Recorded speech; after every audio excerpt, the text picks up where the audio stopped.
Brooklands, and it looks like Sam Wilson might have slipped up the inside to take the lead back as we look at the long shot down the Wellington Straight, and yeah, Sam Wilson has taken the lead. Rudy Friedrich down into second place, but coming round the outside is Will Nuttall.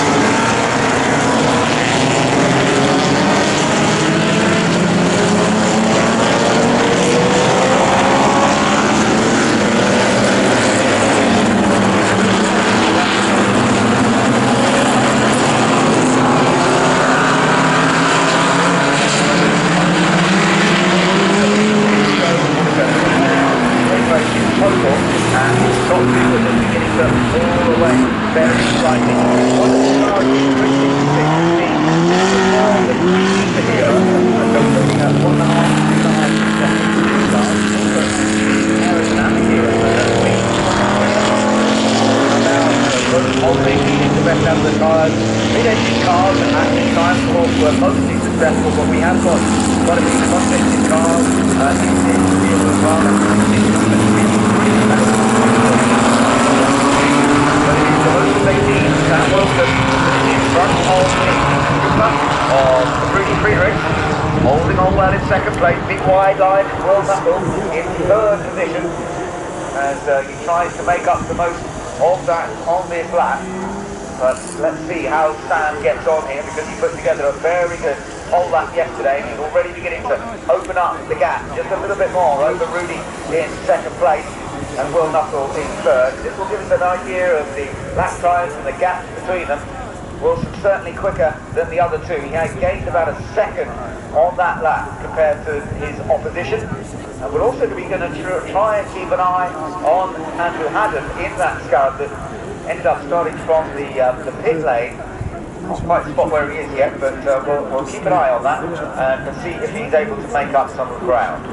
Good shot there of Geraint Owen's Curtis, which is an Indy car, a car that raced in the Indianapolis 500 in period, which was part of the World Championship for some years, but never really took off in terms of Grand Prix drivers going over to Indianapolis to compete. But that car, Geraint's brought over here to race in the Historic Grand Prix Cars Association races.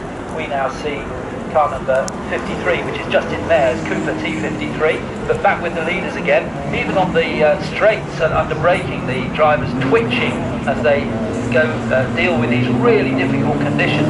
And it's Sam Wilson who leads in. John Chisholm's car is actually owned by John Chisholm. Sam driving.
Our next group is Prix, holding each other together for now. Fun to see. Great battle for second place here. Still Rudy Friedrich just ahead of Will Nuttall, but there's the leader coming across the line, sliding under power, just going up the straight there. Very, very skippy. Second place, Will Nuttall.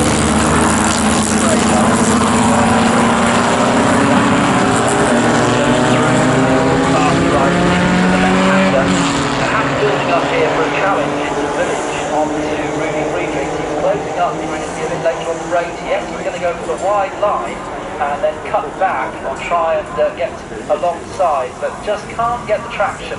The car just moving around as he tries to feed in the power. But Prix goes wide, Nuttall goes tight through the loop. They're side by side on the run to Aintree. Still don't know which way this one's going to go, but in fact it goes to Rudy Friedrichs as he takes the line through Aintree onto the Wellington Straight.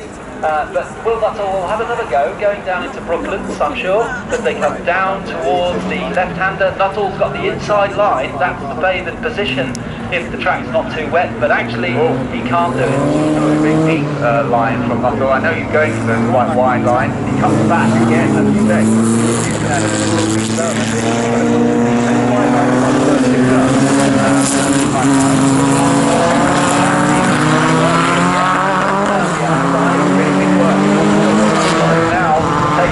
Second position, and Friedrich drops back down to the third. I also noticed that on that running ball, there was three.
Another beautiful car, number 3, the Barry Cannell Brabham BT11, but also just up ahead.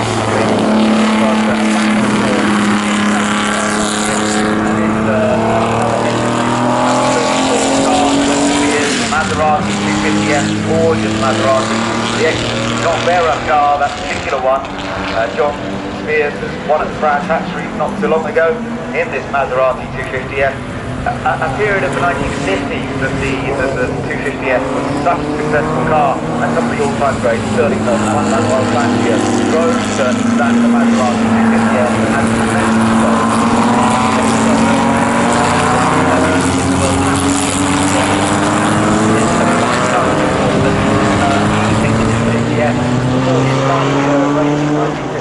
and he won his final race at Nürburgring Grand Prix in Maserati 250S. One of his greatest drives. Well, absolutely one of his greatest drives. I think he set a fastest lap for the final 12 laps of the race.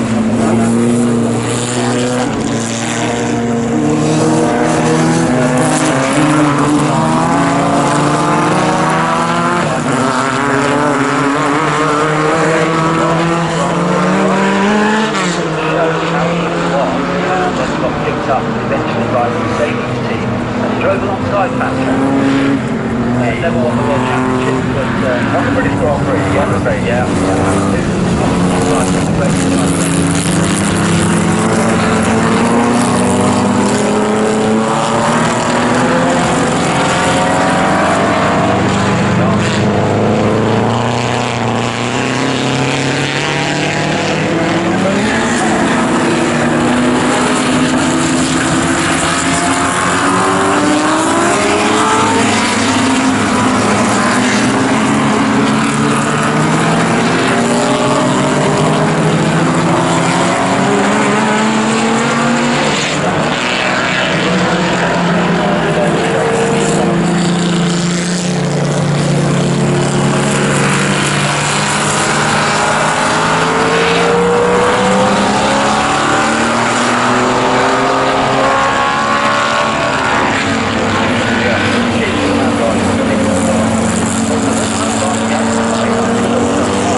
I think he may have come back to the pistol. He did that. By the way, it hasn't.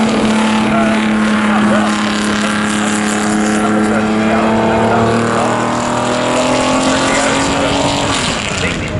But they're going well, and we watch our race leader, number 18, still with a good advantage. I take it you weren't referring to the vegetable when you were talking about a steamy leak. The number 18 car, which amongst others, the car we just saw is the next Jig Park car. He actually won here at Silverstone in the Prix. That car